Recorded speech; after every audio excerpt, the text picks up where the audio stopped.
Welcome back. आपने कई ऐसे लोगों को देखा होगा जिनके पास ना तो कोई अच्छा कॉलेज डिग्री होता है, ना ही बहुत अच्छा बैकग्राउंड होता है, फिर भी वो लोग बहुत अमीर होते हैं उन लोगों के कंपैरिजन में जिनके पास अच्छा कॉलेज डिग्री भी होता है, अच्छा बैकग्राउंड भी होता है। आखिर ऐसा क्यों होता है कि वो लोग जल्दी अमीर बन जाते हैं जिनके पास कॉलेज डिग्री और बैकग्राउंड नहीं होता? क्योंकि वो लोग फाइनेंस को समझते हैं, और फाइनेंस ही एकमात्र ऐसी फील्ड है जहां पर ये मतलब ही नहीं करता कि आपके पास कैसी कॉलेज डिग्री है, कैसा बैकग्राउंड है। अगर आपको फाइनेंस के बेसिक चीजें पता है तो आप भी अमीर बन सकते हैं और अमीर रह सकते हैं। फाइनेंस सिर्फ दो चीजों पे डिपेंड करता है कि आप अपनी मनी के साथ कैसा एक्शन लेते हैं और आपका मनी के प्रति कैसा बिहेवियर है। इन दोनों चीजों पे डिपेंड करता है, और इसे आथर कहते हैं द साइकोलॉजी ऑफ मनी। इसको एक एग्जांपल से समझिए कि यूएस में जितना रुपए लोग movie ticket, video game, sports event और बुक पे नहीं खर्चा करते, उससे कई ज्यादा रुपीस वो लोग लॉटरी टिकट पे खर्चा कर देते हैं। वहां पर एवरेज $412 लोग खर्चा करते हैं सिर्फ लॉटरी टिकट खरीदने पे, और वहां पर यूएस में $400 का इमरजेंसी फंड भी 40% यूएस के लोगों के पास नहीं है। फिर भी लोग ऐसा क्यों करते हैं कि $400 का उनके पास इमरजेंसी फंड नहीं है लेकिन $412 का लॉटरी टिकट खरीदते हैं? क्योंकि वो समझते हैं कि शायद लॉटरी टिकट में वो जीत जाए, लेकिन इसके चांसेस बहुत कम होते हैं। लाखों में कोई एक लोग लॉटरी टिकट जीतते हैं। फिर भी लोग इस तरीके से अमीर बनने पे ज्यादा सोचते हैं, लेकिन ये सही तरीका नहीं है। तो किस तरीके से हम अमीर न केवल बन सकते हैं बल्कि अमीर रह सकते हैं, उसे हम समझते हैं the psychology of money books, जिसमें सबसे पहला तरीका ये है compounding with time method. Compounding के बारे में हम लोग सब पढ़ते हैं कि कंपाउंडिंग जरूरी थी। जब आपका पैसा कंपाउंडिंग इफेक्ट में जाता है तो आप बहुत अमीर बनते हैं, लेकिन जब अभी आप इन्वेस्ट करते हैं तो सिर्फ कंपाउंडिंग ही एक ऐसी चीज नहीं है जो आपको अमीर बना दे। जरूरी यह है कि उसके साथ आपका टाइम होरिजन बहुत अच्छा इंपॉर्टेंट हो। अगर आप इस बात को इस एग्जांपल से समझिए कि वॉरेन बफेट जो दुनिया के सबसे बड़े इन्वेस्टर कहलाए जाते हैं, उनके ऊपर हजारों बुकें लिखी जा चुकी हैं जो ये बताता कि वो बहुत अच्छे इन्वेस्टर हैं, लेकिन कोई बुक ये रेयरली बताता है कि वो सिर्फ अच्छे इन्वेस्टर नहीं थे बल्कि वो बचपन से अच्छे इन्वेस्टर थे। इसका एक एग्जांपल ये है कि $84.5 बिलियन की उनकी वेल्थ में से $81.5 बिलियन का जो वेल्थ था वो 65 की एज के बाद उन्होंने कमाया। आखिर ये ऐसा क्यों हुआ? क्योंकि इनके पास वो 10 साल से इन्वेस्ट कर रहे थे। उसकी बजाय जिम सिमोन जो थे उन्होंने 66% का एनुअल रिटर्न दिया, जबकि वॉरेन बफेट ने सिर्फ 22% का एनुअल रिटर्न दिया।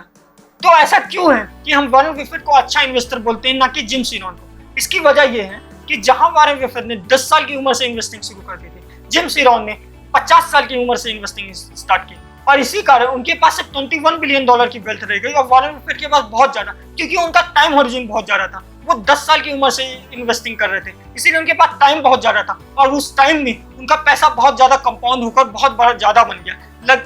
बल्कि जिम सिमोन उनसे ज्यादा 3 गुना ज्यादा रिटर्न देने के बावजूद भी उतने अमीर नहीं बन पाए, क्योंकि कंपाउंडिंग अकेले आपके पैसे को अमीर नहीं बना सकता, उसके साथ जरूरी ये है कि उसमें टाइम बहुत अच्छा हो। इसीलिए वॉरेन बफेट कहते हैं कि जब भी वो कोई शेयर खरीदते हैं तो वो फॉरएवर के लिए खरीदते हैं। इसका मतलब ये है कि जब वो शेयर्स को खरीद लिए, जब किसी कंपनी को उन्होंने खरीद लिया, तो उसमें कंपाउंडिंग इफेक्ट के लिए उन्होंने टाइम होरिजन बहुत अच्छा रखा रहता है। इसके कारण वो शेयर टाइम के कारण वो बहुत ज्यादा वेल्थ इनको क्रिएट करके दे देता है। अगर आपका टाइम होरिजन बहुत कम है तो आप कितना भी अच्छा रिटर्न ला के दीजिए, आप उतना पैसा नहीं कमा सकते जितना आपके पास, अगर थोड़ा बहुत कंपाउंडिंग इफेक्ट का रेट जो कम है लेकिन आपके पास टाइम बहुत ज्यादा है तो आप ज्यादा वेल्थ कमा सकते हैं। जो हम इस एग्जांपल से समझ सकते हैं कि वॉरेन बफेट 22% से भी एनुअल रिटर्न से बहुत ज्यादा पैसा कमा लिए, जितना जिम सिमोन 66% के एनुअल रिटर्न से नहीं कमा सके। इसीलिए आपको जरूरी है कि आप बचपन से ही इन्वेस्टिंग शुरू कर दीजिए। अगर आप अर्ली 20s या 30s में हैं तो आपके लिए ये बहुत अच्छा समय है इन्वेस्टिंग करने के लिए, क्योंकि अगर इस समय आप इन्वेस्टिंग करेंगे तो आप बहुत ज्यादा वेल्थ बना सकते हैं। दूसरा चीज जो है वो getting wealthy versus staying wealthy. हम हर कोई अमीर बहुत आसानी से बन सकता है और हजारों तरीके हैं अमीर बनने के। कोई लॉटरी टिकट भी जीत के अमीर बन सकता है, लेकिन क्या आपको पता है लॉटरी टिकट जीतने वाले लोग अमीर हमेशा के लिए नहीं रह पाते, या बहुत लोग जो अमीर बन जाते हैं वो हमेशा के लिए अमीर नहीं रह पाते, क्योंकि उन्हें बेसिक फंडा नहीं पता कि अमीर रहने के लिए क्या करना पड़ता है। अमीर रहने के लिए आपको 3 बेसिक चीजों पर ध्यान बहुत जरूरी है देना। पहली चीज है आपको ज्यादा पैनिक नहीं करना चाहिए। बहुत लोग क्या करते हैं, बहुत जल्दी पैनिक कर जाते हैं। जबकि शेयर बाजार के प्राइस ऊपर या नीचे होते हैं तो बहुत जल्दी पैनिक होकर अपने शेयर्स बेच देते हैं या गोल्ड अपने बेच देते हैं। हम सबको पता है कि शेयर मार्केट अगर ऊपर जाएगा तो नीचे भी आएगा, गोल्ड की प्राइस ऊपर जाएंगे तो नीचे भी आएंगे, लेकिन हम लोगों को पैनिक नहीं करना चाहिए उस समय ज्यादा। अपने इन्वेस्टिंग के नॉलेज पे बिलीव रखना चाहिए और अपने आप पे कंट्रोल रखना चाहिए, सेल्फ कंट्रोल होना चाहिए। अगर आप स्पेशली वॉरेन बफेट की बात करें तो उन्होंने कुल मिला के 14 रेसेशन देखी अपने टाइम में, लेकिन उसके बावजूद भी उन्होंने किसी ऐसे रेसेशन में ऐसा नहीं किया कि उन्होंने अपने सारे शेयर्स बेच दिए और पूरा स्टॉक मार्केट से ही बाहर निकल गए। ऐसा उन्होंने कभी नहीं किया, क्योंकि उन्हें पता है कि अगर वो पैनिक करेंगे और तो वो अमीर नहीं रह सकते हमेशा के लिए। और दूसरा तरीका ये है कि आपके पास हमेशा रूम ऑफ एरर जरूर रहता है, इसीलिए आप उसके लिए एक प्लान बना के रखिए। आप हमेशा 100% सही नहीं हो सकते, आपके प्लान में भी एरर आएंगे, इसीलिए आपके पास प्लान भी होना चाहिए। और इसके लिए जरूरी ये है कि आप अपने पैसे को डाइवर्सिफाइड कर दीजिए। आप अपने पैसे को एक जगह ना रखिए बल्कि कई जगह रखिए। जिस तरीके से वॉरेन बफेट कहते हैं आपको सारे अंडे एक ही बास्केट में नहीं रखने चाहिए, उसी तरह आपको आपके सारे शेयर्स एक ही जगह पे नहीं होने चाहिए। अगर इसको एक एग्जांपल से समझे तो इंडियन स्टॉक मार्केट में जब कोरोना वायरस आया था तब ऑटोमोबाइल इंडस्ट्री की हालत बहुत बेकार थी। तो जिन लोगों ने सिर्फ ऑटोमोबाइल इंडस्ट्री में अपने पैसे लगा के रखे होंगे वो लोग बहुत ज्यादा लॉस में होंगे, क्योंकि उन लोगों ने सिर्फ एक पर्टिकुलर सेक्टर में ही सारा पैसा लगा दिया। बल्कि अगर उन्होंने अपने पैसे को डाइवर्सिफाइड किया होता, उस समय आईटी सेक्टर में, मेडिसिन के सेक्टर में पैसा लगाया होता, तो ये हालत उनकी नहीं होती। क्योंकि हमेशा आपको अपने पैसे को डाइवर्सिफाइड रखना चाहिए, क्योंकि हर समय हर स्टॉक चढ़ेगा नहीं, हर समय हर चीजों की मार्केट वैल्यू बढ़ेगी नहीं। इसीलिए डाइवर्सिफाइड करके अपना पोर्टफोलियो रखना चाहिए जो आपको प्लान बी के तहत काम आएगा और आपको एरर से बचाएगा। तीसरा तरीका यह है कि आपको ज्यादा शो ऑफ नहीं करना चाहिए। कई लोग पैसा कमाने के बाद तुरंत शो ऑफ करने के लिए बड़ी गाड़ियां, बहुत महंगे महंगे फोन लेना शुरू कर देते हैं, ये सोच के कि लोग इसको देखेंगे और समझेंगे हम कितने अमीर हैं। लेकिन आपको ऐसा नहीं करना चाहिए। आपको शो ऑफ करने के लिए ही सारा पैसा खर्चा नहीं करना चाहिए। ये बहुत गलत तरीका होता है, इससे आप बहुत जल्दी गरीब बन जाएंगे। आप तीसरा चीज देखते हैं जो इस बुक में बताया गया कि असली पैसा वो है जो आप देख ही नहीं पाते हैं। आपने कई बार देखा होगा कि कई लोगों के पास बहुत अच्छी गाड़ियां होती हैं, बहुत अच्छे अच्छे वेकेशन पे जाते हैं, फिर हम लोग सोचते हैं वाह कि वो लोग कितने अमीर हैं। लेकिन हम लोग ये नहीं देख पाते क्या पता उन लोगों के ऊपर उस गाड़ियों का बहुत बड़ा लोन हो। वो लोग वेकेशन पे तो जा रहे हैं लेकिन जब वो काम पे आते हैं तो बहुत ज्यादा स्ट्रेस में रहते हैं।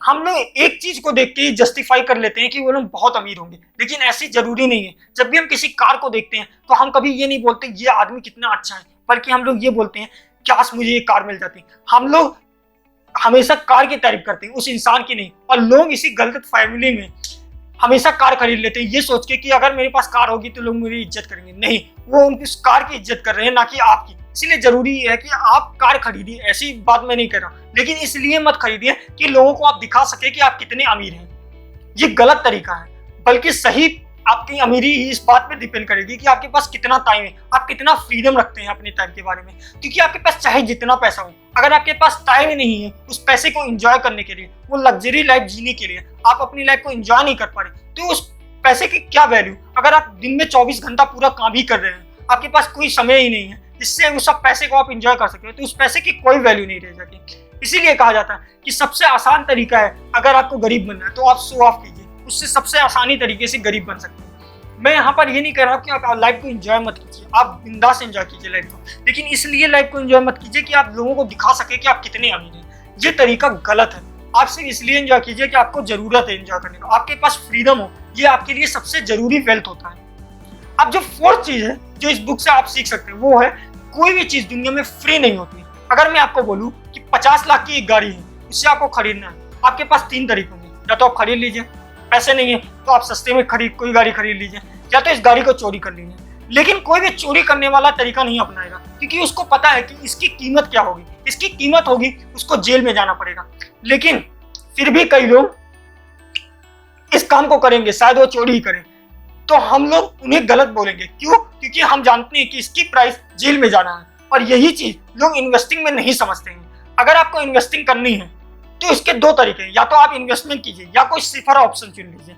इन्वेस्टमेंट करेंगे तो आपको सीखना पड़ेगा, आप यहाँ पर अनसर्टन रहेंगे, कभी शेयर के प्राइस बढ़ेंगे कभी घटेंगे, आपको बहुत मेहनत करनी पड़ेगी और आपको सीखना पड़ेगा, यही प्राइस पे करना पड़ेगा। अगर आपको ज्यादा रिटर्न चाहिए तो आपको सीखना पड़ेगा, आपको दिमाग पे जोर लगाना पड़ेगा, आपको थोड़ी बहुत बुक्स पढ़नी पड़ेगी, यही इसका प्राइस है। और अगर सेफर ऑप्शन पे जाएंगे तो आप चिल रह सकते हैं, आपको कुछ सीखने की जरूरत नहीं, आप बस अपना सेविंग अकाउंट में पैसा डाल दीजिए जिसमें आपको इतना कम रिटर्न मिलेगा कि शायद आपका इन्फ्लेशन ही आपके रिटर्न को बीट कर दे। लेकिन आपको कुछ भी नहीं सीखना पड़ेगा। अगर आप कुछ भी नहीं सीख रहे हैं या आपका प्राइस पे कर रहे हैं तो आपको लो इन्वेस्टमेंट मिलेगा। हम लोग कई लोग बहुत ज्यादा पैसा खर्च करते हैं पार्टी में जाने में, लेकिन बहुत कम लोग ही होते हैं जो अपने सीखने पे पैसा खर्चा करते हैं। अगर आप अपने सीखने पे पैसा खर्चा करेंगे तो इसका प्राइस आपको इन्वेस्टमेंट में मिलेगा कि आपको ज़्यादा रिटर्न मिलेगा, आप ज़्यादा जल्दी से अपने वेल्थ को ग्रो कर सकते हैं। ये कुछ बेसिक फंडामेंटल रूल्स थे जो साइकोलॉजी ऑफ मनी बुक आपको सिखाती है। आगे बढ़ने से पहले मैं आपको ये बोल दूं कि अगर आपको ये बुक समरी अच्छी लग रही है तो आप इसे अपने फ्रेंड्स के साथ शेयर कर सकते हैं, मुझे इंस्टाग्राम पे फॉलो कर सकते हैं। अब आगे देख लेते हैं इस बुक की समरी। पहले चीज, कंपाउंडिंग जरूरी है लेकिन इसमें टाइम होरिजन ज्यादा होना चाहिए। जैसा हमने जिम सिमरॉन और वॉरेन बफेट के एग्जांपल में देखा, अगर आपका पैसा ग्रो नहीं हो रहा है तो इसका मतलब यह है कि आप जल्दी जल्दी काम करना चाह रहे हैं, ऐसा कभी नहीं होगा। कंपाउंडिंग अपना इफेक्ट तभी शो करेगा जब उसके पास ज्यादा टाइम होरिजन होगा, बजाय इसके कि आपका रिटर्न कितना ज्यादा परसेंट का आ रहा है। दूसरा चीज, पैसा कमाना और अमीर बने रहना दो अलग चीजें होती है। पैसा कमाने के लिए हजारों तरीके, लेकिन अमीर बनने के लिए आपको कुछ बेसिक चीजें पता होनी चाहिए, जैसे शो ऑफ नहीं करना चाहिए, प्लान भी आपके पास होना चाहिए। इस तरह की चीजें आपको अमीर बनाए रखती हैं। तीसरा तरीका, पैसा वो नहीं है जो आप देखते हैं। हम लोग कई लोगों के वेकेशन को देख के, उनके हॉलीडेज, मोबाइल देख के बहुत जल्दी सोच लेते हैं वो बहुत अमीर हो गए, लेकिन हम लोग ये नहीं जानते क्या पता ये सारी चीजें उन्होंने लोन से बहुत ज्यादा स्ट्रेस से कमाई। इसीलिए पैसा जो दिखता है वो असल में पैसा नहीं होता।